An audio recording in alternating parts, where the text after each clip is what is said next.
Hey guys, I picked up these 6-button Sega Genesis controllers today at a flea market. $10 for the set with the wireless receiver, and I thought we would take a look at these because these are pretty cool. I've never seen these before, and this guy had a whole bunch of them, but he only had two that had the battery covers on the back, so I took those two and I took the receiver. These are official Sega controllers. They're actually made in Japan. I figured maybe they were made by Majesco just because I'd never seen them before. And they do look and feel a little bit different than most Sega controllers. They're a little bit smaller than the 3-button controller, but they're a little bit bigger than the 6-button controller. They're a little bit taller. They're definitely a lot thicker to make room for the batteries. These run off 2 AAA batteries. And they use infrared. As you can see on the top here, we have the infrared. Weird thing is the camera can see that. I can't see that, but the camera picks that up for some reason, so that's pretty weird. But yeah, here's the receiver, and as you can see, it has 2 controller ports on it.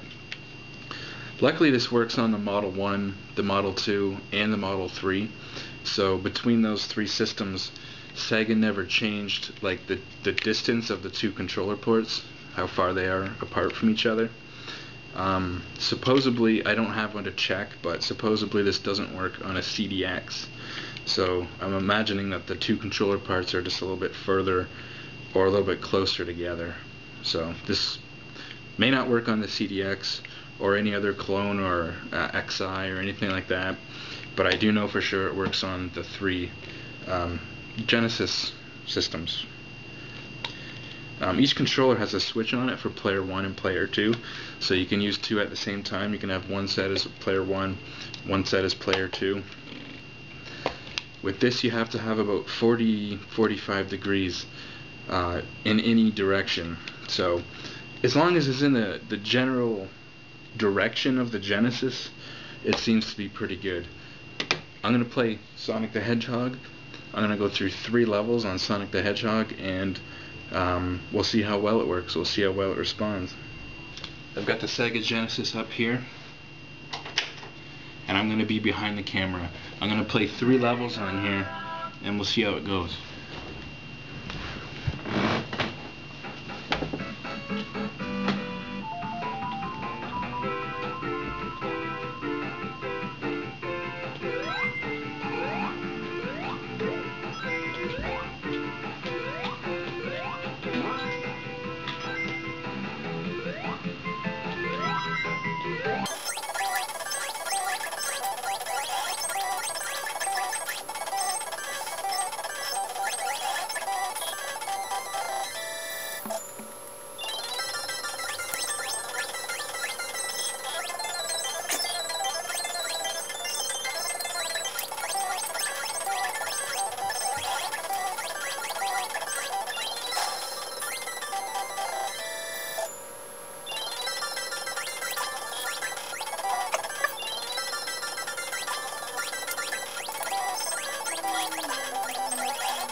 Okay, so here's my verdict.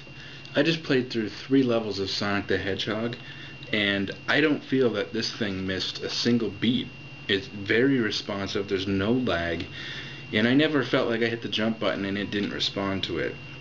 You know, I played with the controller on my lap, very, comfortably as I normally would, and as long as you keep this thing within, say, a 40-degree angle in any direction towards the Genesis, you're fine.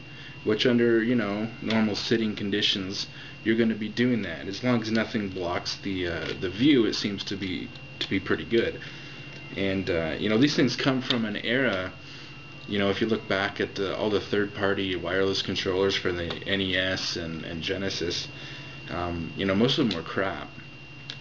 And It wasn't really until the Wavebird that wireless really, truly proved itself. But considering how old these things are, they definitely work very well. Just keep them pointed in the general direction and you're going to be good to go.